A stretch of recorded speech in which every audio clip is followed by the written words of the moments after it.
ఇవాళ రైతు రుణమాఫీ గురించి రైతు బంధు గురించి చంద్రశేఖరరావు మాట్లాడుతుండు.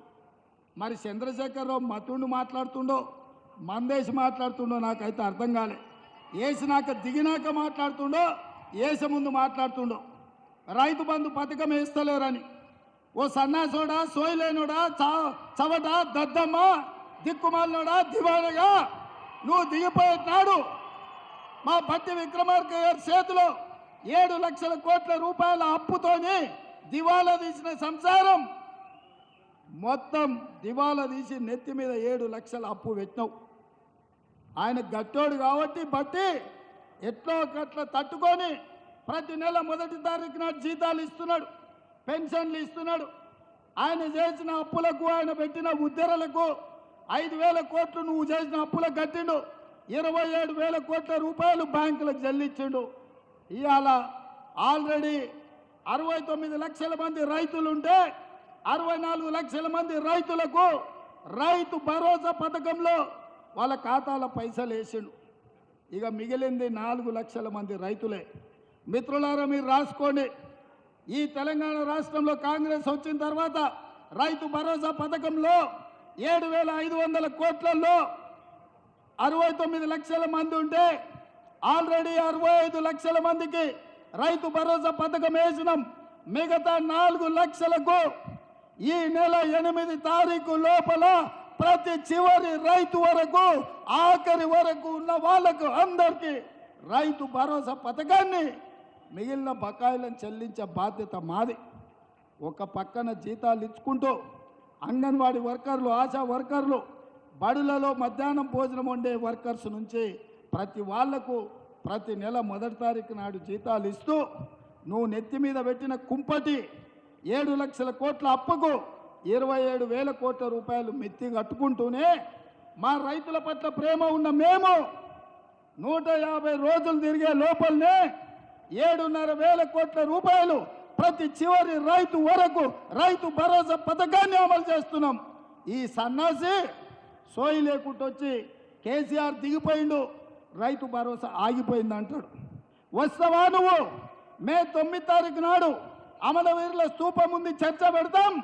అమరవీరుల స్తూపం సాక్షిగా ఈ రాష్ట్రంలో ఎవరికైనా ఏ రైతుకైనా అది ఖమ్మం కావచ్చు, కొత్తగూడెం కావచ్చు, ఆదిలాబాద్ కావచ్చు, అలంపూర్ కావచ్చు, అచ్చంపేట కావచ్చు, కొడంగల్ కావచ్చు, లేకపోతే మదిర కావచ్చు, ఏ రైతుకైనా ఈ నెల 9 తారీఖు లోపల ఏ ఒక్క రైతుకైనా బకాయి ఉంటే నేను సవాలు చేస్తున్నా, అమరవీరుల స్తూపం ముందు ముక్కు నేలకు రాసి క్షమాపణ చెప్తా. ఒకవేళ అందరు రైతులకు రైతు భరోసా పథకంలో నిధులు వస్తే నీ ముక్కు నేలకు రాసి క్షమాపణ చెప్తావు ఆ చంద్రశేఖరరావు అని నేను అడుగుతున్నా. ఆయన సిగ్గులేనోడు, ముక్కు ఎట్లాగింత పొడుగుంది రాసినా రాస్తాడు. ఏంటంటే రాస్తే కొంచెం అరిగితే పోయేదే ఉందిలే, ఇంత పెద్దగా ఉందని. అట్లాంటోడు ఈరోజు ఈ రాష్ట్రంలో మనకు ప్రధాన ప్రతిపక్ష నాయకుడు ఉన్నాడు. అది మన దురదృష్టం. రేవంత్ రెడ్డి, నువ్వు 65 లక్షల మందికి రైతు భరోసా ఇచ్చినా అని చెప్పినావు. ఒక్కరికి నువ్వు రైతు భరోసా ఇచ్చినా నేను ముక్కు నేలకు రాస్తా, నేను ఎమ్మెల్యే పదవికి రాజీనామా చేస్తా. నువ్వు ఒక్కరికి ఇచ్చిన రైతు భరోసా ఇప్పటివరకు నువ్వు కొనసాగించింది రైతు బంధు మాత్రమే. కేసీఆర్ గారు పెట్టిన రైతు బంధు మాత్రమే నువ్వు కొనసాగించినావు. అది కూడా కేసీఆర్ గారు ఆనాడే 7,500 కోట్లు సిద్ధం చేస్తే రైతాంగానికి ఇవ్వకుండా అడ్డుపడి వచ్చిన తర్వాత వాటిని అన్నింటినీ కూడా నీ కాంట్రాక్టర్లకు పంచుకొని 5 నెలలు సతాయించి ఇప్పటికేదో 65 లక్షల మందికి ఇచ్చిన ఇంకేదో డేట్ పెట్టి ఈ లోపల మొత్తం 100% మందికి ఇచ్చి ముక్కు నెలకు రాయాలి. నువ్వు తప్పు చేసినందుకు 5 నెలలు తెలంగాణ రైతాంగాన్ని కనీసం కేసీఆర్ ఇచ్చిన రైతు బంధు కూడా ఇవ్వకుండా ఇబ్బంది పెట్టినందుకు, రైతాంగాన్ని అప్పుల పాలు చేసినందుకు, అధిక వడ్డీలో తెచ్చుకొని అప్పులు తీసుకునే పరిస్థితులకు వచ్చినందుకు రైతులు నువ్వు ముక్కు నేలకు రాసి ఇవ్వాలి.